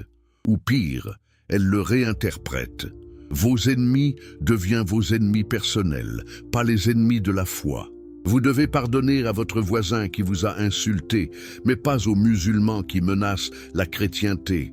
Vous devez aimer celui qui vous a escroqué en affaires, mais pas les hérétiques qui détruisent l'Église. C'est une trahison complète de l'enseignement de Jésus. Jésus ne faisait pas de distinction entre ennemis personnels et ennemis religieux. Il disait « ennemis, point ». Tous les ennemis, quels qu'ils soient, et il l'a prouvé par son propre exemple. Sur la croix, pendant qu'il était torturé à mort, qu'a-t-il dit? « Père, pardonne-leur, car ils ne savent ce qu'ils font. » Il priait pour ses bourreaux. Il pardonnait à ceux qui le tuaient, en temps réel, sans condition. C'est le standard impossible que Jésus établit. Et c'est précisément ce standard qui rend impossible la religion organisée telle que nous la connaissons. Maintenant, tournons-nous vers Spinoza et demandons comment a-t-il développé philosophiquement cette intuition de Jésus? Pour Spinoza, la notion même d'ennemi est basée sur une compréhension inadéquate de la réalité. Pourquoi? Parce qu'il n'y a qu'une seule substance dans l'univers, Dieu ou nature, et tout ce qui existe est une modification de cette substance unique. Qu'est-ce que cela signifie concrètement? Cela signifie que votre prétendu ennemi n'est pas vraiment séparé de vous. Vous êtes tous les deux des expressions de la même réalité divine unique. Blesser votre ennemi, c'est blesser une partie de vous-même. Haïr votre ennemi, c'est vous haïr vous-même. Spinoza écrit dans l'Éthique « La haine ne peut jamais être bonne ». En d'autres termes, la haine est toujours basée sur une compréhension inadéquate. Si vous compreniez vraiment la nature de la réalité, si vous voyez vraiment que vous et votre ennemi êtes des parties de la même totalité, vous ne pourriez pas haïr. Mais attendez, pourriez-vous objecter? Est-ce que Spinoza dit que je devrais laisser les gens me maltraiter? Que je ne devrais pas me défendre? Que je devrais être un paillasson? Non, absolument pas. Spinoza n'était pas naïf. Il comprenait que dans l'état actuel de l'humanité, beaucoup de gens sont guidés par des passions destructrices et peuvent vous nuire. Il est rationnel de vous protéger. Il est rationnel d'établir des limites. Il est rationnel de chercher la justice.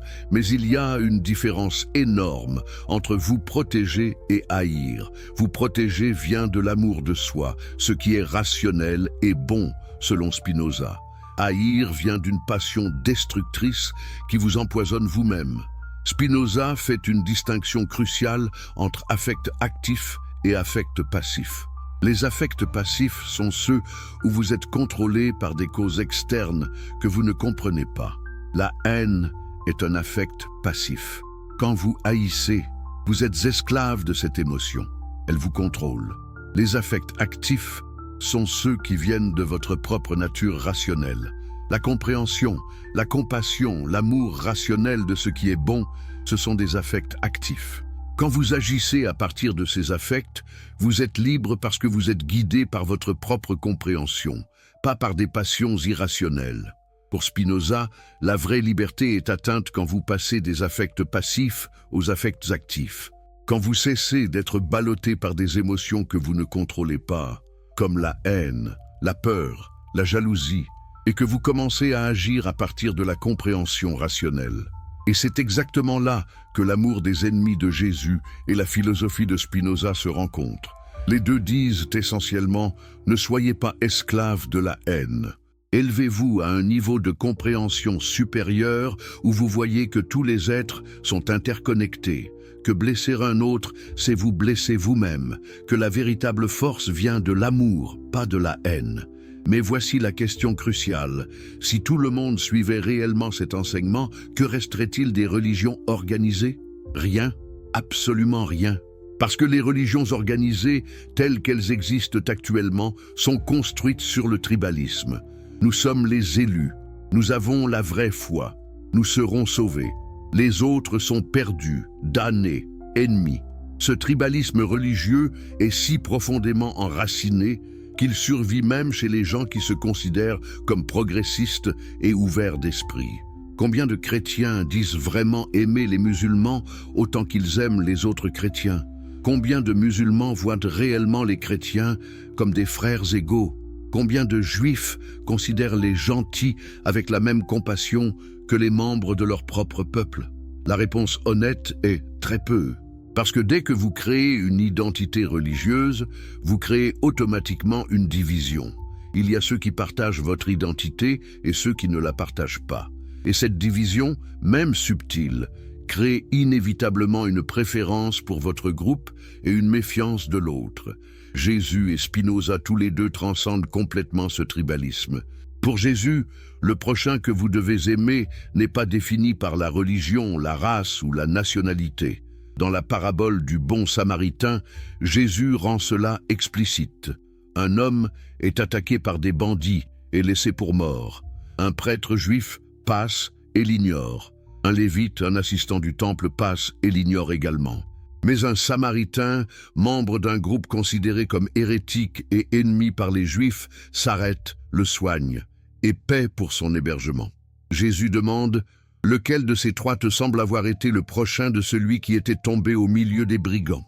Et le docteur de la loi répond, incapable même de prononcer le mot « Samaritain », c'est celui qui a exercé la miséricorde envers lui. Le message est clair. Votre prochain n'est pas défini par l'appartenance tribale. Votre prochain est tout être humain qui a besoin de compassion. Et parfois, ceux qui sont en dehors de votre tribu religieux montrent plus de compassion que ceux qui sont dedans. Pour Spinoza, c'est encore plus radical. Il n'y a même pas vraiment de séparation entre vous et les autres. Vous êtes tous des modes de la même substance divine unique. La séparation est une illusion basée sur une perception limitée. Dans le dernier livre de l'Éthique, Spinoza décrit ce qu'il appelle le troisième genre de connaissance, ou connaissance intuitive. C'est un état où vous percevez directement l'unité de toute chose, où vous voyez que vous et tous les autres êtres faites partie de Dieu. À ce niveau de compréhension, l'amour des ennemis n'est même plus un commandement difficile à suivre. C'est une conséquence naturelle de voir la réalité telle qu'elle est vraiment. Spinoza écrit « Celui qui aime Dieu ne peut pas s'efforcer que Dieu l'aime en retour. » Pourquoi? Parce qu'aimer Dieu signifie comprendre la nature de la réalité, et cette compréhension elle-même est la récompense. Vous n'avez pas besoin d'un Dieu qui vous aime en retour, qui vous récompense, qui vous distingue des autres. Vous avez simplement besoin de la joie de comprendre et d'exister en harmonie avec la réalité. Et cette joie, cette béatitude, dit Spinoza, n'est pas quelque chose qui vient après la mort. C'est quelque chose qui peut être vécu ici et maintenant, dans cette vie, à travers la compréhension. La prière comme spectacle, l'hypocrisie institutionnalisée. Êtes-vous prêts à découvrir pourquoi les églises modernes, avec leurs méga-cultes télévisés, leurs shows de lumière et leurs pasteurs millionnaires, sont exactement ce que Jésus dénonçait avec le plus de véhémence? Si vous cherchez des vérités qui dérangent et qui transforment votre compréhension de la religion, assurez-vous de vous abonner à cette chaîne pour ne rien manquer de ces révélations qui changent des vies. Et dans les commentaires, partagez avec nous. Depuis quel pays nous regardez-vous en ce moment et à quelle heure? Êtes-vous au Maroc en fin de matinée?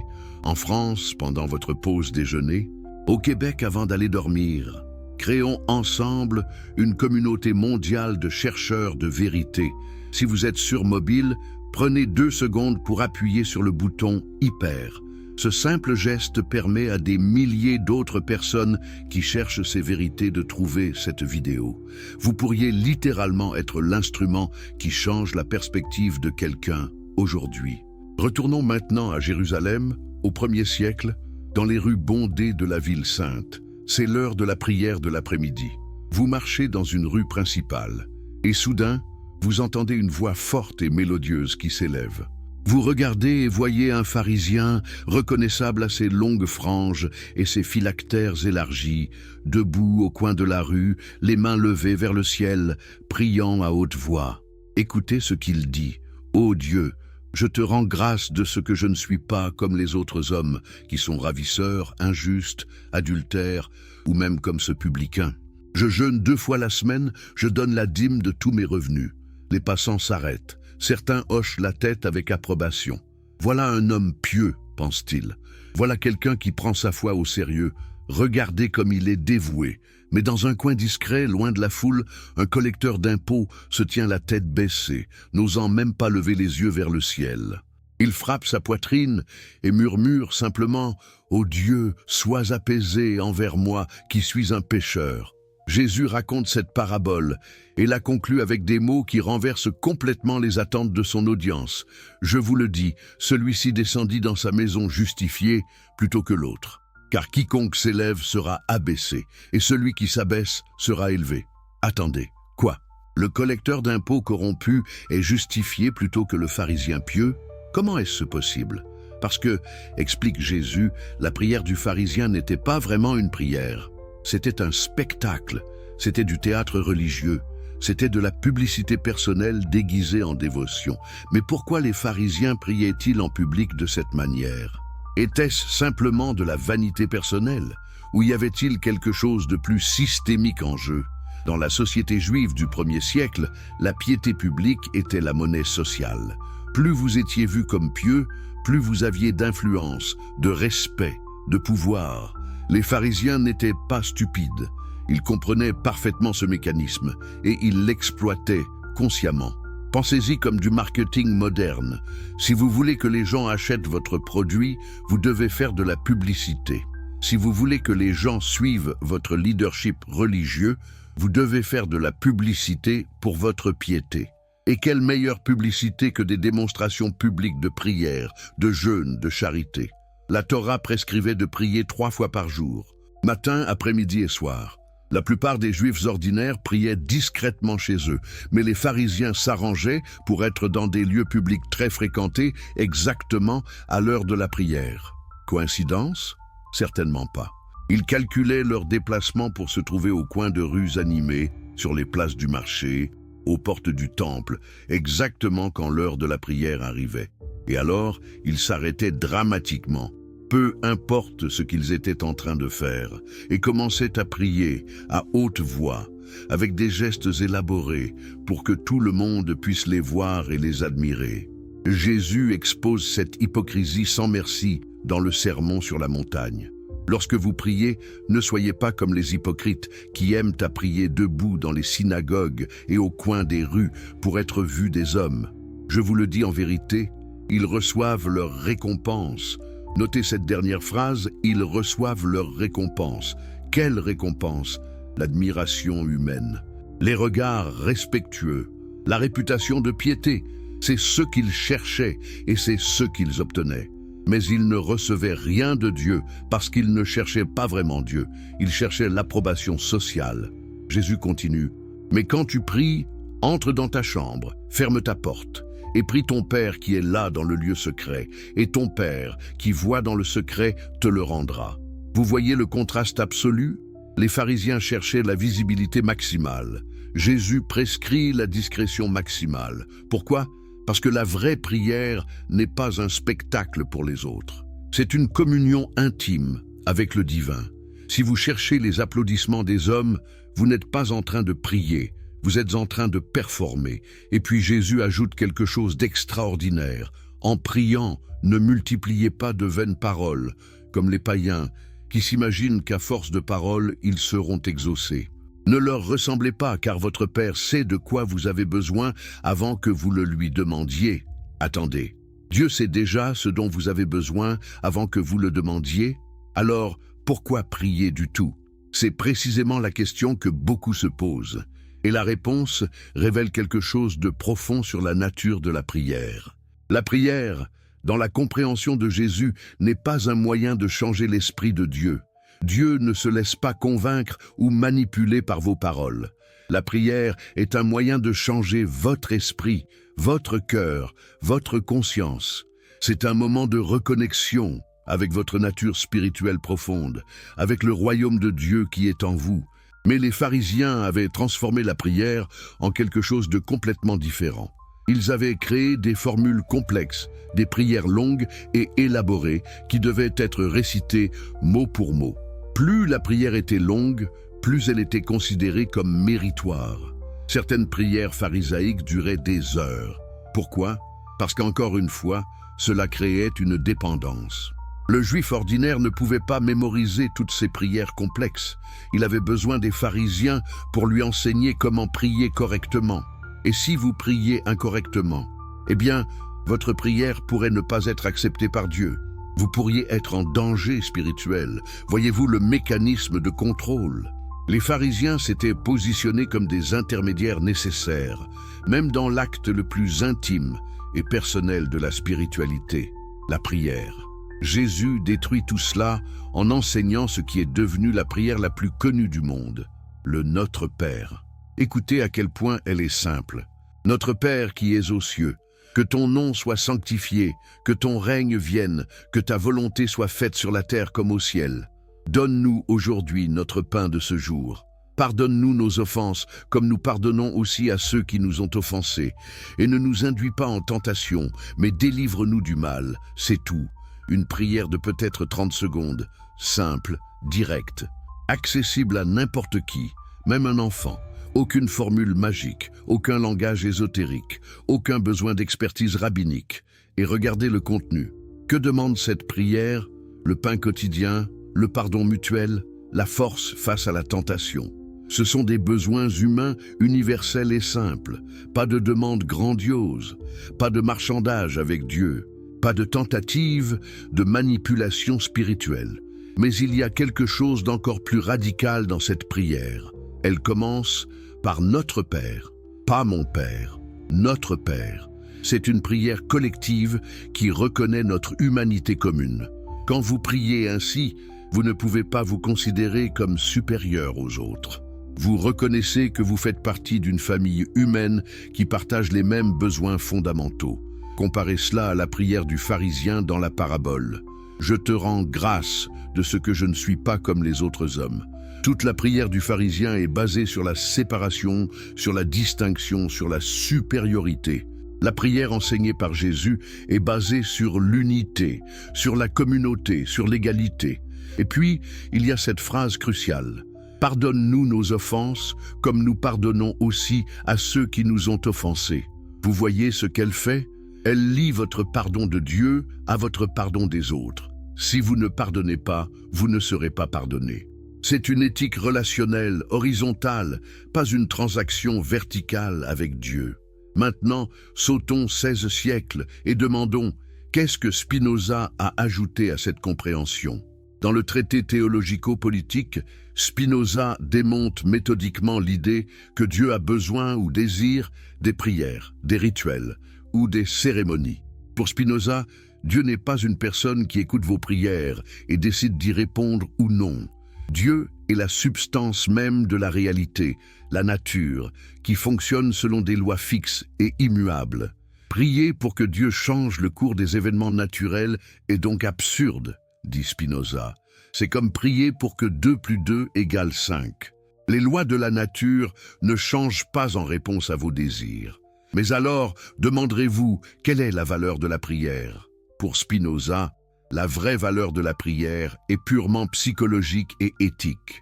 La prière, quand elle est bien comprise, est un moment de réflexion qui vous aide à aligner votre volonté avec la nature des choses, à cultiver des émotions positives comme la gratitude et l'humilité, et à vous rappeler vos obligations éthiques envers les autres.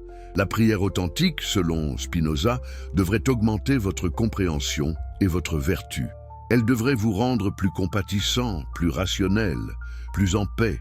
Si votre prière ne fait pas cela, si elle devient juste une récitation mécanique de formules, alors elle est inutile. Et certainement, dit Spinoza, la prière publique ostentatoire que Jésus dénonçait est pire qu'inutile. C'est de la superstition combinée à de l'orgueil. C'est croire que Dieu peut être impressionné par vos performances extérieures plutôt que par votre transformation intérieure. Mais regardez le monde religieux aujourd'hui. Qu'est-ce que nous voyons? Exactement ce que Jésus dénonçait, mais à une échelle massifiée grâce à la technologie moderne. Des méga-églises avec des capacités de 10 000, 20 000, 50 000 personnes. Des services télévisés regardés par des millions, des pasteurs qui sont des célébrités, qui vivent dans des mansions, qui conduisent des jets privés, qui portent des montres à 100 000 €. Et qu'est-ce qui se passe dans ces méga-églises? Du spectacle, de la musique rock avec des effets de lumière dignes d'un concert de Metallica, des écrans géants projetant des images émotionnelles, des sermons chorégraphiés pour maximiser l'impact émotionnel, des appels à donner de l'argent pour soutenir ce ministère merveilleux. C'est exactement le contraire de ce que Jésus enseignait. Entre dans ta chambre, ferme ta porte, prie en secret. Mais eux, ils créent le spectacle le plus grand et le plus visible possible. Pourquoi? Pour la même raison que les pharisiens priaient au coin des rues, le pouvoir et l'argent. Plus le spectacle est impressionnant, plus les gens viennent. Plus les gens viennent, plus les dons arrivent. Plus les dons arrivent, plus le spectacle peut devenir impressionnant. C'est un cycle auto-renforçant de religiosité commercialisée. Et les fidèles, ils pensent qu'en assistant à ces spectacles, en levant les mains pendant la louange, en criant « Amen » pendant le sermon, ils accomplissent quelque chose de spirituellement significatif. Mais Jésus dirait « Vous avez déjà votre récompense.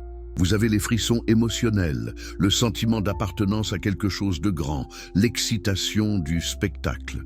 Mais vous n'avez pas la transformation intérieure authentique. » Spinoza dirait « Vous êtes esclaves de vos passions, manipulés par ceux qui savent exactement quels boutons émotionnels appuyer. Vous pensez être libre parce que vous choisissez d'aller à ces services. Mais en réalité, vous êtes déterminés par des causes que vous ne comprenez pas, des mécanismes psychologiques d'appartenance tribale, de conformité sociale, de recherche de validation émotionnelle. La vraie spiritualité, celle que Jésus et Spinoza enseignaient tous les deux, est quelque chose de complètement différent. C'est silencieux, c'est intime, c'est rationnel, c'est transformateur, et ça ne nécessite ni spectacle, ni foule, ni institution. Mais voilà le problème, cette vraie spiritualité ne peut pas être monétisée, elle ne peut pas être contrôlée, elle ne peut pas être utilisée pour construire des empires religieux. Et c'est précisément pourquoi elle a été supprimée, déformée, et remplacée par le cirque religieux que nous voyons aujourd'hui. La vérité qui libère, le prix de la connaissance.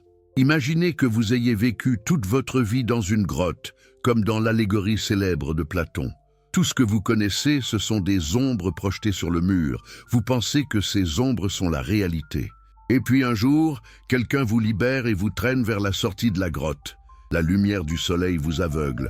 Vous voulez retourner dans l'obscurité confortable, mais progressivement, vos yeux s'ajustent. Et pour la première fois de votre vie, vous voyez la réalité, les arbres réels, pas leurs ombres, le ciel réel, pas son reflet. Et soudain, vous comprenez que tout ce que vous pensiez savoir était une illusion. C'est exactement ce que Jésus offrait quand il disait « Vous connaîtrez la vérité, et la vérité vous affranchira. » Mais libre de quoi exactement? Et quelle vérité? Et pourquoi cette vérité était-elle si dangereuse qu'elle a conduit à son exécution? Dans l'évangile de Jean, chapitre 8, Jésus a une confrontation explosive avec les pharisiens et les leaders juifs. Il vient de déclarer « Si vous demeurez dans ma parole, vous êtes vraiment mes disciples. Vous connaîtrez la vérité, et la vérité vous affranchira. » Les Juifs lui répondent offensés « Nous sommes la postérité d'Abraham, et nous ne fûmes jamais esclaves de personne. » Comment dis-tu « Vous deviendrez libres » Notez leur réponse. Ils sont tellement aveugles à leur propre situation qu'ils nient même être esclaves. Pourtant, à ce moment même, ils vivent sous occupation militaire romaine. Leur propre roi est une marionnette installée par Rome. Ils paient des taxes écrasantes aux Romains. Comment peuvent-ils dire qu'ils ne sont esclaves de personne? Parce qu'ils ne parlent pas de liberté politique. Ils parlent de leur identité religieuse, comme descendants d'Abraham. Dans leur esprit, cette lignée garantit leur statut spirituel spécial. Ils sont le peuple élu, ils possèdent la loi. Donc ils sont libres, peu importe leur situation politique. Mais Jésus ne parle ni de liberté politique, ni de statut ethnique. Il parle d'une forme d'esclavage beaucoup plus profonde et plus pernicieuse. Il répond « En vérité, je vous le dis, quiconque se livre au péché est esclave du péché. » Voilà la vérité qu'il essaie de révéler. Vous êtes esclaves, pas de Rome, mais de vos propres passions, de vos propres attachements, de vos propres illusions. Et le pire, c'est que vous ne le savez même pas. Vous pensez être libre alors que vous êtes enchaînés. Et qu'est-ce qui vous maintient dans cet esclavage? L'ignorance de votre vraie nature, l'ignorance de votre connexion directe avec le divin. L'ignorance qui a été cultivée et maintenue par les institutions religieuses qui bénéficient de votre dépendance. Jésus continue et maintenant il devient vraiment dangereux. Je sais que vous êtes la postérité d'Abraham, mais vous cherchez à me faire mourir, parce que ma parole ne pénètre pas en vous. Je dis ce que j'ai vu chez mon père, et vous, vous faites ce que vous avez entendu de la part de votre père. Ils répondent, notre père, c'est Abraham. Et Jésus lance cette bombe. Si vous étiez enfant d'Abraham, vous feriez les œuvres d'Abraham. Mais maintenant, vous cherchez à me faire mourir, moi qui vous ai dit la vérité que j'ai entendue de Dieu. Cela, Abraham ne l'a point fait. Vous faites les œuvres de votre père. Ils répondent, de plus en plus énervés, nous ne sommes pas des enfants illégitimes. Nous avons un seul père, Dieu. Et c'est là que Jésus va jusqu'au bout et prononce peut-être l'accusation la plus choquante de tout son ministère. Si Dieu était votre père, vous m'aimeriez. Vous avez pour père le diable et vous voulez accomplir les désirs de votre père. Il a été meurtrier dès le commencement et il ne se tient pas dans la vérité parce qu'il n'y a pas de vérité en lui. Lorsqu'il profère le mensonge, il parle de son propre fond car il est menteur et le père du mensonge. Attendez. Jésus vient d'appeler les leaders religieux juifs, ceux qui prétendent représenter Dieu, enfants du diable. Comment est-ce possible? Quelle est la logique de cette accusation extrême? La logique est simple mais dévastatrice. Le diable est appelé le père du mensonge. Les leaders religieux maintiennent leur pouvoir à travers le mensonge. Donc ils servent le diable, pas Dieu. Quel mensonge? Le mensonge fondamental que vous avez besoin d'eux pour accéder à Dieu. Le mensonge que vous êtes séparés du divin. Le mensonge que le salut vient de l'obéissance externe aux règles qu'ils ont créées. Jésus dit, « Moi, parce que je dis la vérité, vous ne me croyez pas. » Voilà le paradoxe tragique. La vérité est si étrangère, si contraire à tout ce qu'on vous a enseigné, que quand vous l'entendez, vous la rejetez comme mensonge. Vous préférez les mensonges confortables que vous connaissez à la vérité libératrice qui vous menace. Et quelle est cette vérité que Jésus essaie de révéler? Nous l'avons déjà exploré dans ce récit. Le royaume de Dieu est en vous. Vous avez un accès direct au divin. Vous n'avez pas besoin d'intermédiaire. Le pardon est gratuit et immédiat. L'amour transcende toutes les frontières tribales. La vraie spiritualité est intérieure, pas extérieure. Mais pourquoi cette vérité libère-t-elle? Parce qu'elle brise les chaînes de la dépendance. Vous n'avez plus besoin de payer pour des sacrifices. Vous n'avez plus besoin d'obéir à 613 commandements. Vous n'avez plus besoin de consulter constamment les experts religieux. Vous n'avez plus peur de l'enfer, parce que vous comprenez que Dieu n'est pas un tyran capricieux qui punit et récompense selon des critères arbitraires. Vous êtes libre. Libre de vivre selon votre propre conscience, libre de vous connecter directement au divin, libre de développer votre propre compréhension spirituelle. Mais cette liberté est terrifiante pour ceux qui contrôlent le système. Si vous êtes libre, ils perdent leur pouvoir. C'est pourquoi Jésus devait être éliminé, pas parce qu'il prétendait être le Messie, beaucoup d'autres l'avaient fait sans être crucifiés, mais parce qu'il révélait la vérité qui détruisait le système entier de contrôle religieux. Maintenant, faisons le saut vers Spinoza. Comment a-t-il développé cette même intuition philosophiquement? Pour Spinoza, la liberté vient de la connaissance. Plus précisément, elle vient de ce qu'il appelle la connaissance adéquate de la réalité. Qu'est-ce que la connaissance adéquate? C'est comprendre les causes réelles des choses, pas se contenter d'imaginations confuses ou de croyances non examinées. La plupart des gens, dit Spinoza, vivent dans l'ignorance des causes qui les déterminent. Ils pensent agir librement alors qu'ils sont poussés par des passions qu'ils ne comprennent pas. C'est comme une pierre qui, si elle avait conscience, pourrait penser qu'elle vole librement dans les airs, alors qu'en réalité, elle a été lancée par quelqu'un. L'esclavage humain, pour Spinoza, c'est être déterminé par des causes externes que vous ne comprenez pas.